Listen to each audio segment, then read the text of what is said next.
Love. Boy, saka si Roberta. Teka muna.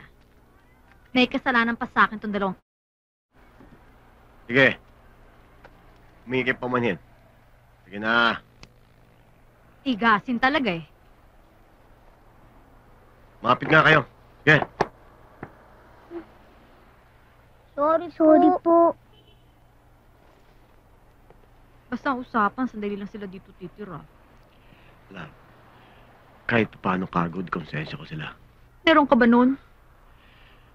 Eh kung mapampo natin, eh di kumita pa tayo. Kesa naman papalaboy ko sa labas, iba pa makikinabang. Ewan ko kung paano mo ako nakumbinse. Dahil mahal mo ako, masisipag ang mga yan. May mauutusan ka pa. Tingnan natin. Hoy, kayong dalawa. Basta sundin nyo lang lahat ng utos ko. Magkakasundo tayo. Paano? Saan sila matutulog? Diyan, sampa. Alam na magsama-sama tayo sa kwarto. Masyado na akong ututo nun, ha? Kayong dalawa, huwag kayong makahiga-higa rito sa sopa at huwag niyong gagamitin yung mga throw pillows. Ika na.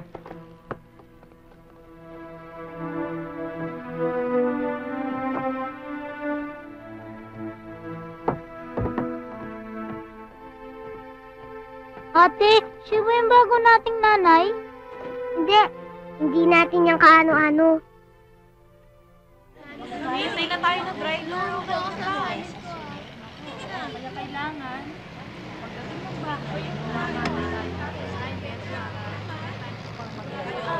Di ba sabi ko sa'yo, pag magaling ang acting mo at natapos natin agad sa isang araw ang shooting, may gift ka sa akin?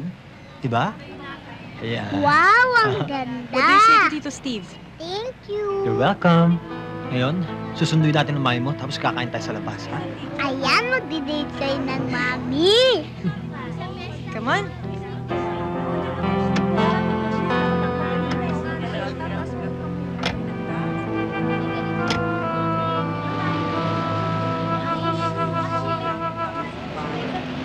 Sige ho, Mrs. Sulit. I'll see you again.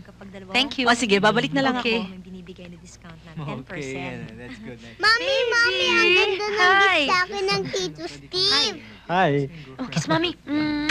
Gift na naman. Naku, baka naman masyado nang ma-spoil si Christy nito. Premium niya to for a job well done. 30,000 po yan, sir. Thank you nga pala for the flowers. Like it? Thanks. Halika kayo. Come in. Come. Binigyan yung flowers na mami, ang layo-layo pa ng birthday niya eh. Kaya nga kami dumiretso dito mula sa eskwelahan eh. Kasi nagyayaya si Steve, kumain muna tayo sa labas mamaya. Ay, naku, may customers pa ako eh.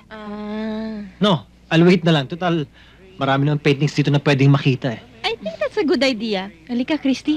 Doon tayo. Uy, mami.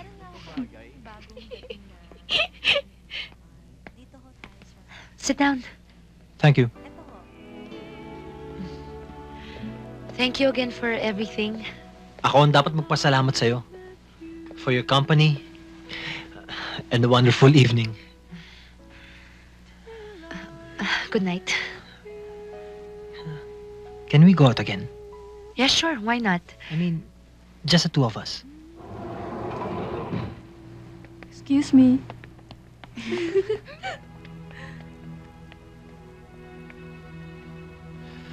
Una na ako. Good night. Bye.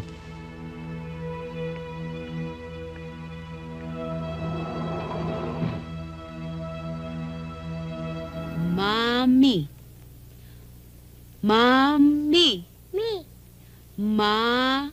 Mami. Yay! Very good! Ito naman. Itong nasa gitna. Yan, ikaw yan. June, June. June, June. June, June. June. Kuling naman ang anak ko.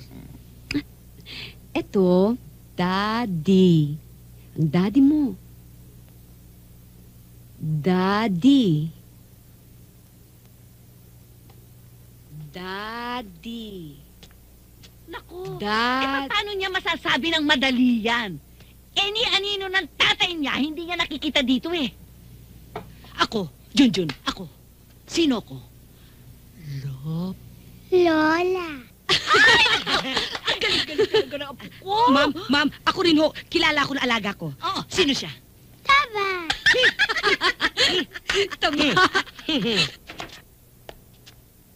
Magandang gabi ho. Anong kagaganda ng gabi? Si Lina ho. Anong kailangan mo sa aking anak? Gusto ko lang ho sana siya makausap. Para kumbinsihin siyang sumama sa iyo nang sa ganun ay masaktan siya muli. Hoy, Mike. Hindi manika ang anak ko na pwede mong ibukas at isara ang mga mata sa oras na gustuhin mo. Tao siya, may pakiramdam at nasasaktan din. Ma, please. Anong please? Alam mo, Mike, matagal na ako nagtitimpi. Inipon ko lahat dito. Dahil ayoko makialam sa inyong mag-asawa. Pero sobra na. Awang-awa na ako sa aking anak. Pinapatay niya ang katawan niya para lamang akuin ang responsibilidad mo. Ma, labas na kayo dito. Problema na namin mag-asawa ito. Asawa ka lang. Pero akong ina, pag nasasaktan sino man sa aking mga anak, umiyak ang puso ko. Tandaan mo yan, Mike! Tandaan mo!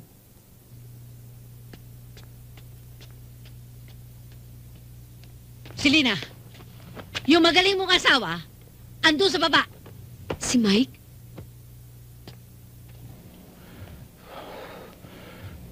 Selena, umuwi na tayo.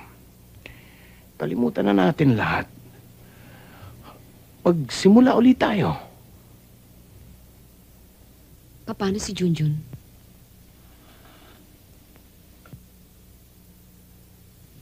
Buntis ako, Mike. Pero babalik lamang ako kung maipapangako mo sa aking magsasama-sama tayong buong pamilya. At yun ang simula. Selena.